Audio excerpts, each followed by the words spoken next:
So let's go ahead. Let's not waste any time here. Let's just get right into it.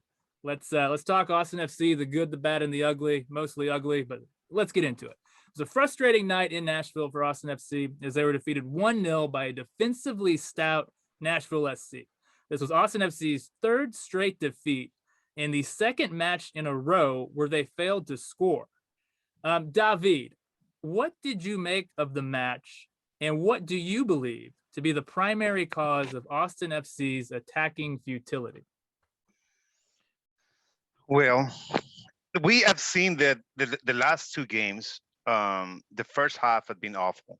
Like, we lost control of both first half, and in the second half, there have been some changes, some substitution, and we have more shots on goal.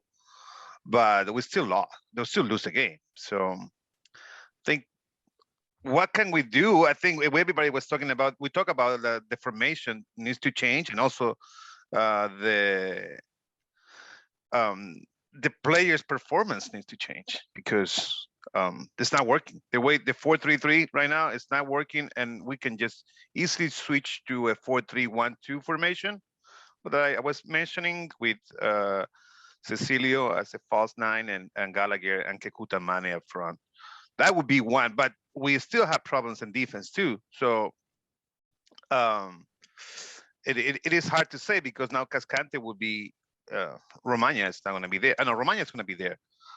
No, Romagna's out, right? Yeah, Romagna left with an injury. I'm not quite sure of the extent of that injury, but yeah, he did leave in the first half again. Yeah, so that's kind of my reading, basically, that the attitude of the team first. The more important thing is just the team needs a big boost, and I think the game, Seattle game, is going to be the biggest challenge of this team all year. So we'll see if things change, because some of the players that they are not performing at the level that we need to have any sort of a good season, and this year with Austin FC.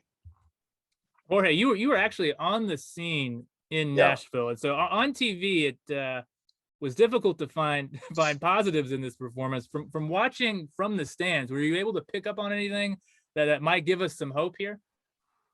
Well, it was hard to find any positives, to be honest, from yesterday's performance. Stuver had he had a good game. He had a lot of good saves, but he made one almost catastrophic error, hitting it to the forward from Nashville. So by luck, it didn't go into the net. But so he played well. Kind of gives us confidence that we don't need to worry about that position too much.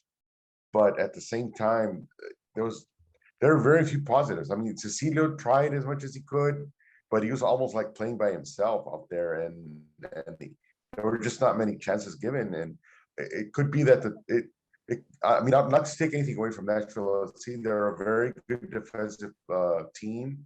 They haven't lost a game yet. They were very enthused, probably because if I'm not mistaken, yesterday was the first game where they had full capacity at the stadium. So they had a lot of fans out there cheering them on. So they were probably helped them out a lot in that sense. But from the Austin FC perspective, it was really hard to find any positives, if there were any. So obviously, I would still like to understand that weird VAR decision where they gave Austin FC. They took away the goal, but they gave them a free kick instead. I'm still confused by if the referee allowed play to continue once the foul was given, and because the game continued, then they scored. Then they made a mistake, or the offside call. Then that's it. The offside call should overrule everything. But to be given the free kick, that was very confusing. We didn't know what was happening. So when I'm it still comes waiting to for an explanation on that one. When it comes to VAR, Jorge, sometimes it's best not to ask too many questions and just kind of accept your fate. It's true. That's really all you can do. Arush, I want to bring you into the conversation here. there was a lot of criticism, I think, reserved for Austin FC's forward line, as Jorge kind of alluded to. I think Cecilia was doing what he could, but in particular, I thought Danny Hoesen had a really rough match. He had just one shot, wasn't on target. It was a header that went off target in the first half. He had just 9 touches total in his 62 minutes of play. He also was responsible for giving the ball away in midfield that led to Nashville's goal in this match, the only goal of the match. Did you pick up on anything positive from Danny Hoesen in this match? Is there anything that maybe that you're seeing that could give us hope for the future in regards to his performance? How he started the game, I think, if you really want to focus on the positive, he started. Arush. I do want to try and pick up the mood a bit here. Yeah, let's try. Let's try. Then I think I noticed him how he started the game. He was working hard with the team and he was contributing defensively. He did not just sit up there when the team was defending. He was dropping deep into our own third and trying to help out the defender. So I think it was a good sign from a striker. If a team is struggling defensively, you go in there and help out. Firmino will agree. But that's the only kind of positives I saw from Hoesen. As you said, the first goal that we conceded, very cheap giveaway from him. The team is up there attacking and then you get muscled off the ball so very easily. It doesn't look great. And attack contributions weren't there. And another positive thing in general for the team was Josh Wolff at least agrees. He said after the game that attack, you have a defense that's really struggling. You have a defense that gets split apart. You don't know when. So when you have performances from defense that are not up there to the expectation, attack needs to step up.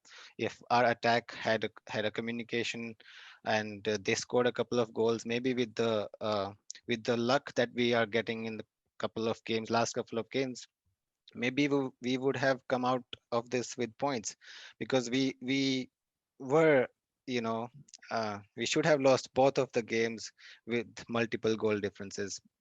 If you see the score lines, you'll see, okay, we have a strong defense. Maybe the one goal leaked inside.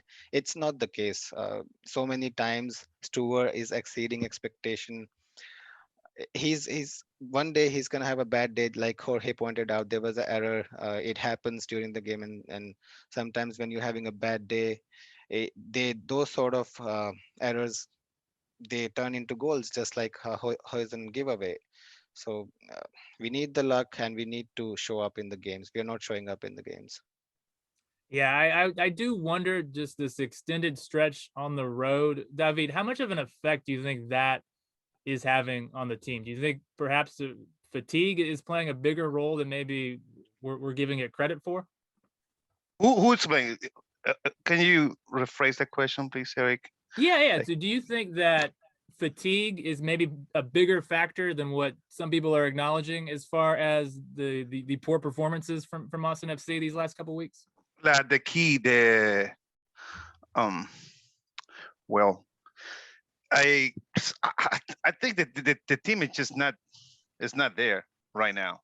It's not there at all, and we don't have those forwards. I mean, I didn't want to say anything bad about Hoesen or any of them in particular, but yeah, some of them should be playing. And I think we should, David. I think we should start saying, like Josh Wolff didn't shy away from calling out names post game. He did call out names that these players had errors, these players did the bad giveaways. So I think we need to just ask the hard hitting questions now. I'm just trying to be nice and positive. I don't want to be a friendly guy, Arush. Don't try and turn him into a monster here. He's a very nice guy. Just want to be a negative guy. Obviously, some of these players should not be playing in the MLS. Okay, David. Wow, you cranked it up a notch. They need. They told me they need a little trip to the USL. Go there and get it in. That's what the people were saying. Like, these guys need to prove themselves somewhere else, and before they can make it here. So there is no middle ground with David. Yeah, already turned up to 11. David, all right. Jorge, I want to ask you this here, because we've been critical of the forwards, and I think justifiably so. But is there enough creativity coming from Austin FC's midfield? I was just kind of looking over the numbers after the match last night. Austin FC's midfield only produced 2 passes that led to a shot against Nashville. Both of those came from Daniel Pereira. So are the midfielders, like, could they be helping the forwards out more with maybe some better service, some better creative passing? Oh, very definitely. Yeah. I mean, but it's one of those things that because I thought it was interesting that Fagundes did not start, that they started Pereira. From my estimation, Fagundes does bring a lot of energy to the attack. Also was kind of shocked that Stroud didn't start either. I don't know if he was injured or not, but he also brings a lot of energy into the game. Gallagher brings a lot of energy into the game. But they again, like we just talked about, pretty much the whole team did not. They gave a bland performance, and obviously that includes the midfielders. I mean, Pochettino, I didn't hear much about him touching the ball at all. Even Colmanich, which we've highly been appreciative, he didn't really do much either. So I don't know if it was just that Nashville was better prepared, or our guys just did not perform to a level that they're used to. But I mean, I saw them play last week, obviously against the Galaxy, and they did pretty well, to be honest. But just today, it was just I don't know if it's just you obviously know this, David, that there's some teams that just every once in a while, everyone's has that bad game at the same time. I'm hopeful that this is the case, but it's not looking too good, to be honest. We definitely need to improve upon the communication within the team.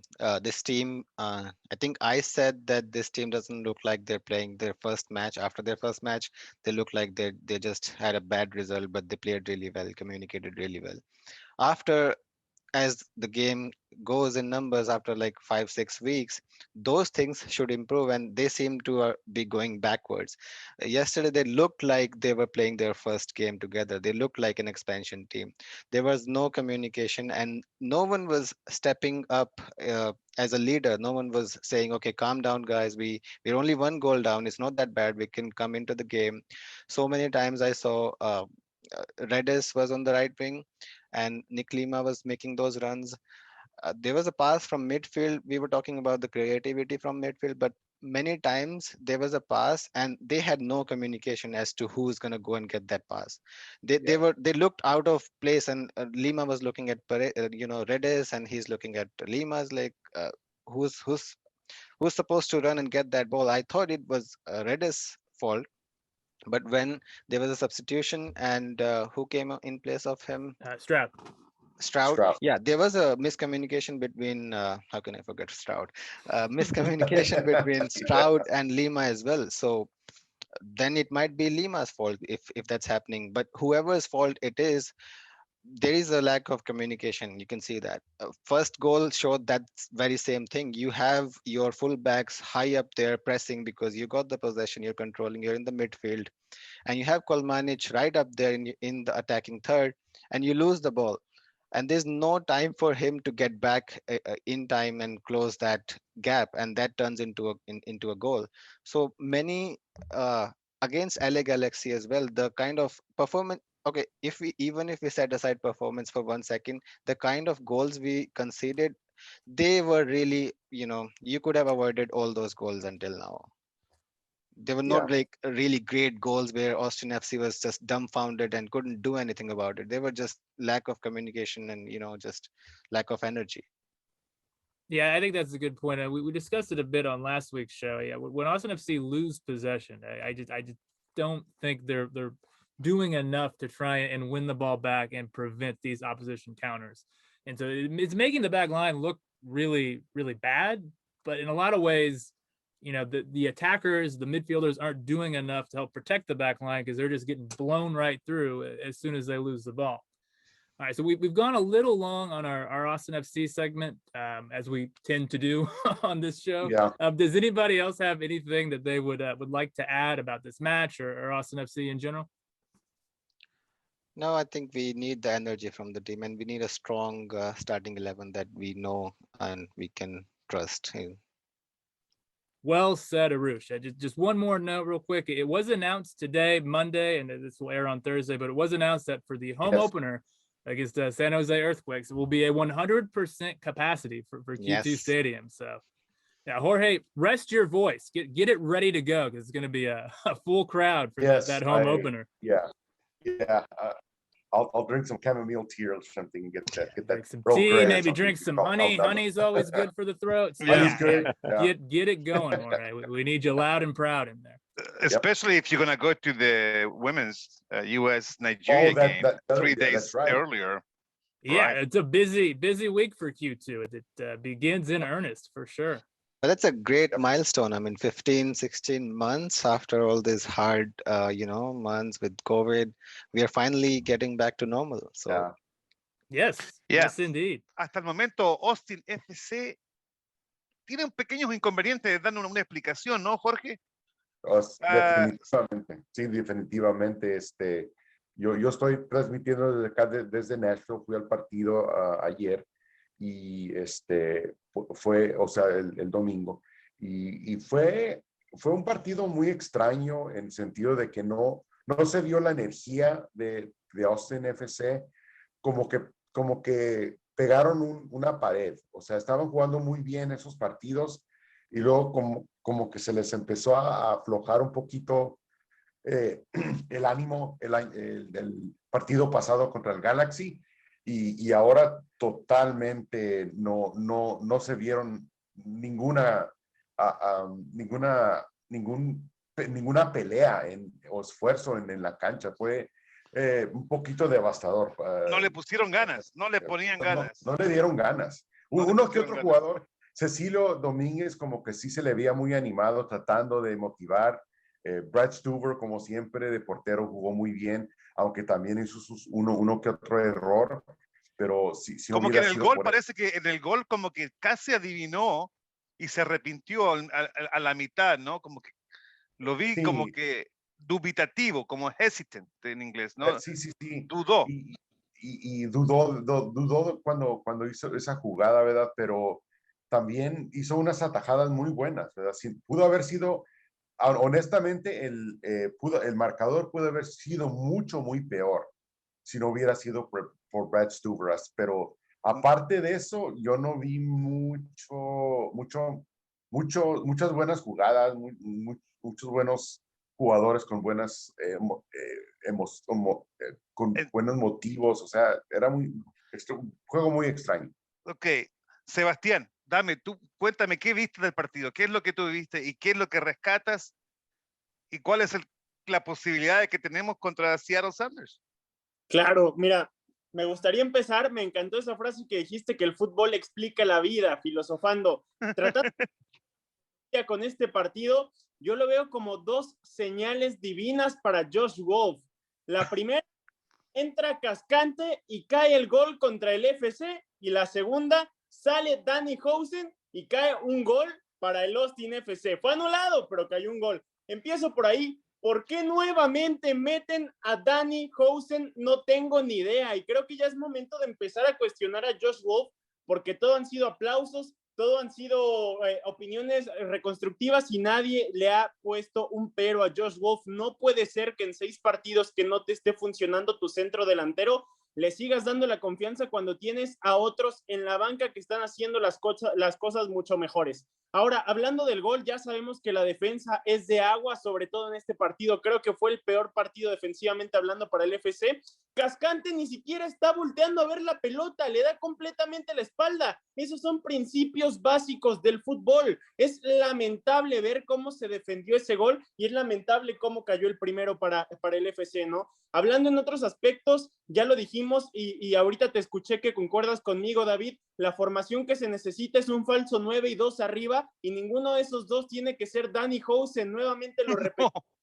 Que los aficionados ya no lo queremos ver como 9 de nuestro equipo. La única jugada, mira David, Jorge, buena que le vi a Danny Hoesen fue en la corrida que hace Cecilio, que por poco acaba en gol, hace un movimiento que jala la marca y Cecilio puede tirar a gol. Pero se los aseguro, Danny Hoesen no quería jalar la marca, él quería que le pasaran el balón y solito se metió entre los centrales. Le salió de pura suerte. No es un jugador de FC, con lo que está cobrando que se quede en Austin, pero que se vaya el Austin Bold. Es un jugador para la US.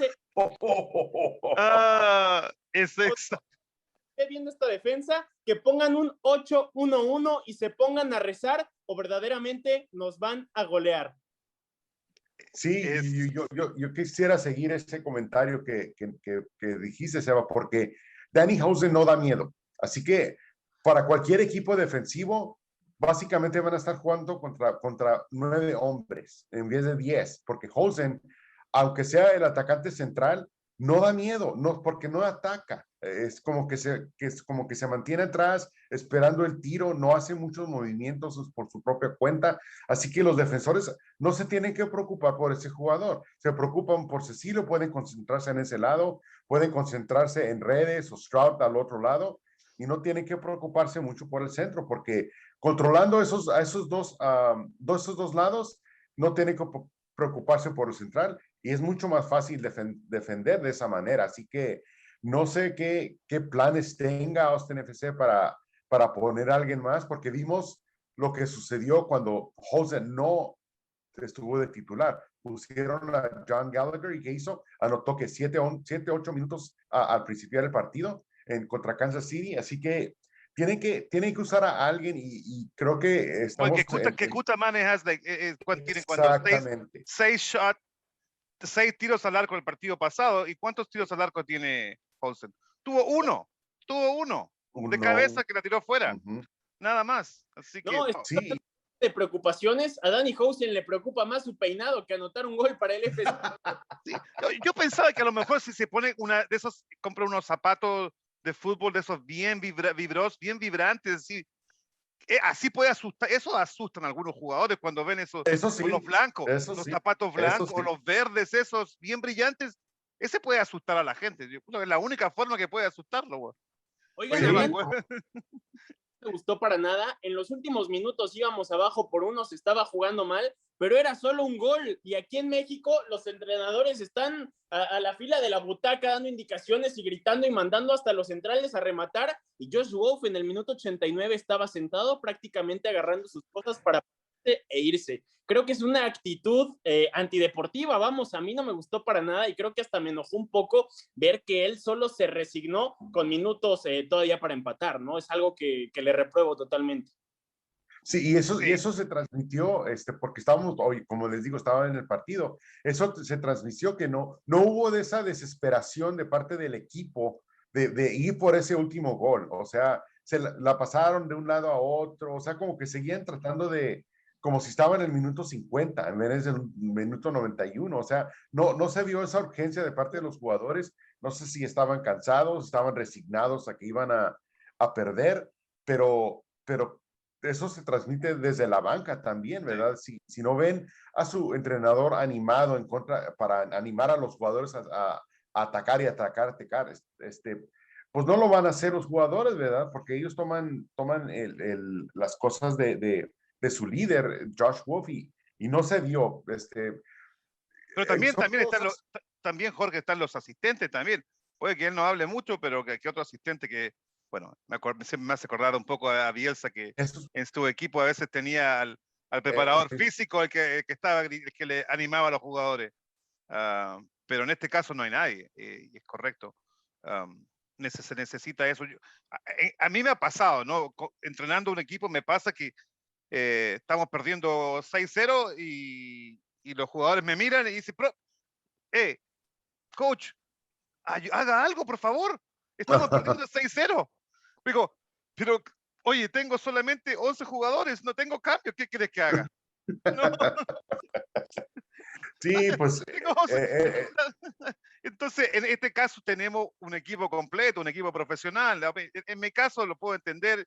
Y sí, el chico tiene razón. Yo me quedé callado, pero no tenía ninguna solución, ¿no? ¿Qué voy a hacer?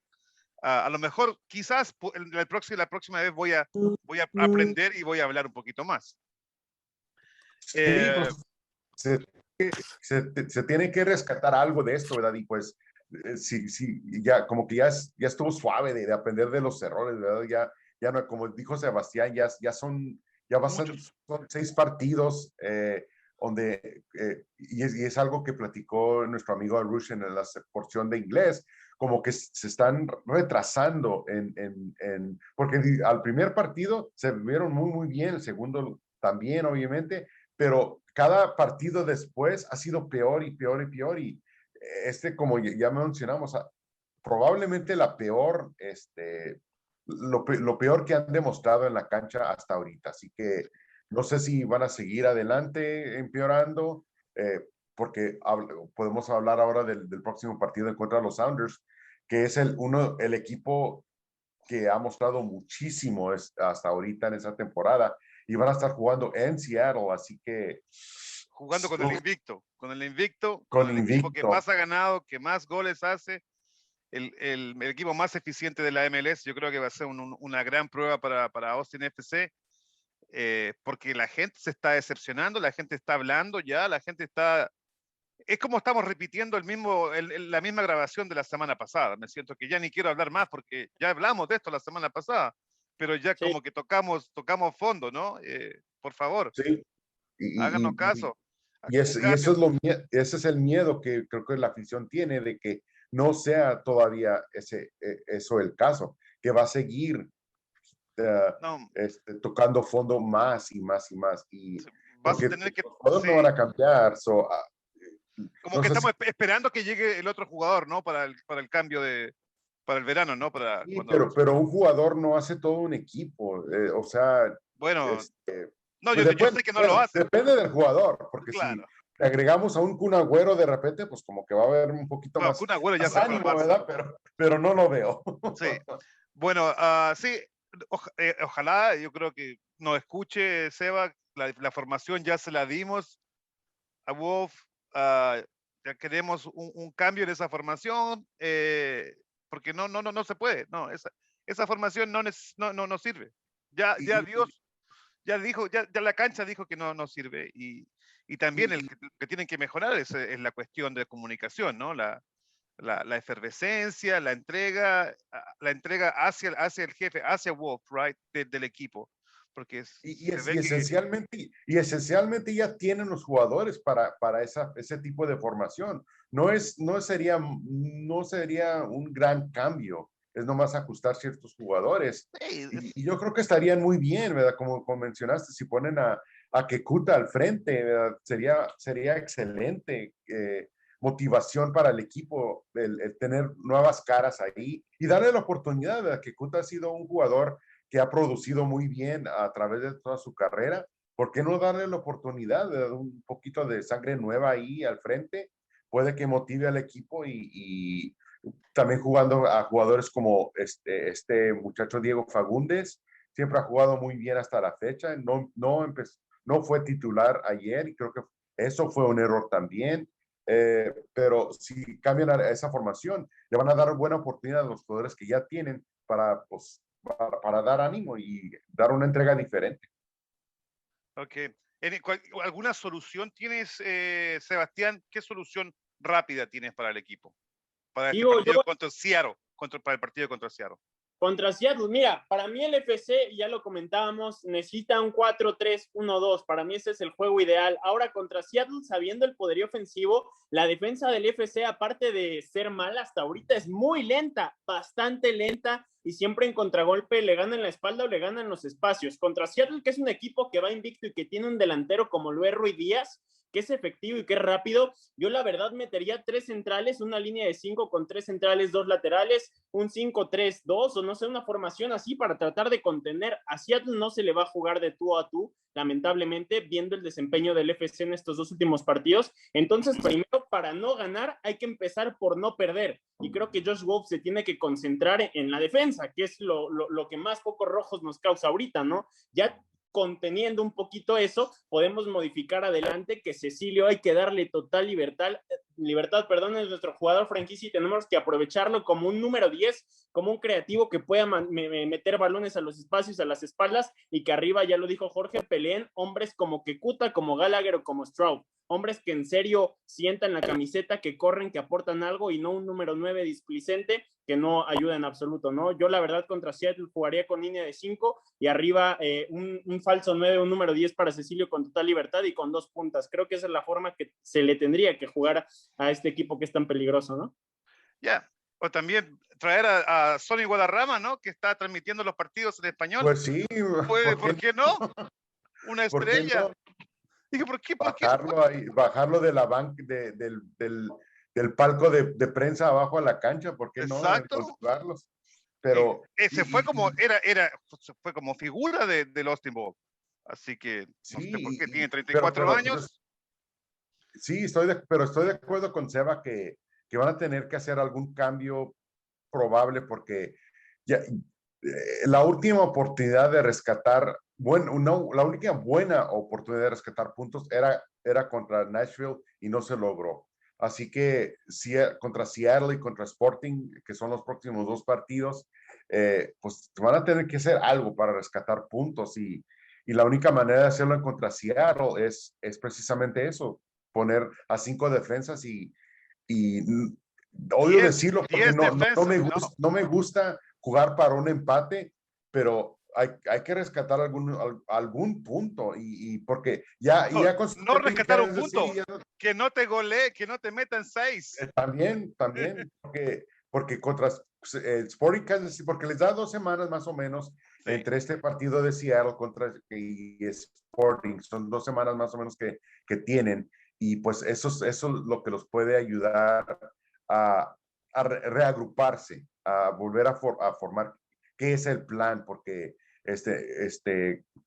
también les va a ayudar mucho el que van a estar en casa todo ese tiempo, no van a viajar, van a poder calmarse un poquito más y pensar bien las cosas.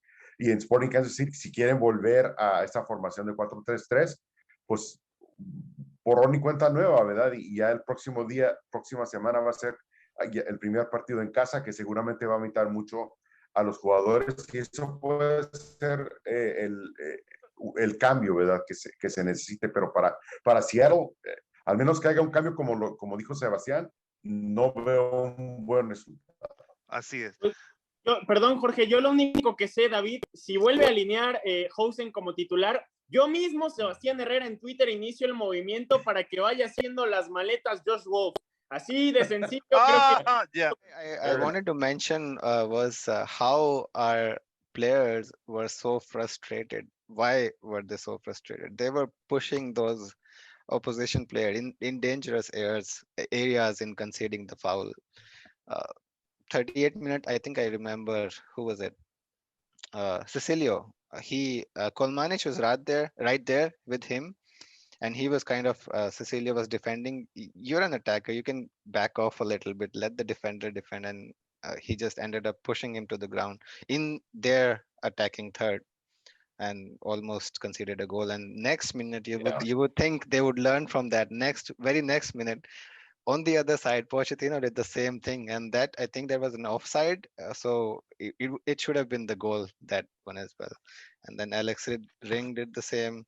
I mean, why were we pushing the players in the attacking third? I mean, that is not even related to temperament, energy, frustration. That's just lack of leadership on the field. Why are you being so frustrated? Yeah, it was. There's too many questions to ask. I don't. It's too many questions you don't have to answer, Jorge. Don't worry about it. I feel like this was the first time it seemed like people were genuinely angry on social media. Anyways, like after the match, did you get that impression from the people that actually went to Nashville at all, Jorge? Well, it's a different vibe with diehard fans that attend the game. That's true. They were not critical. They were more sad. Well, we're not diehards. We're just a couple of casual guys. Yeah. So at least I didn't hear any. Most most of the conversation really was around that VAR decision.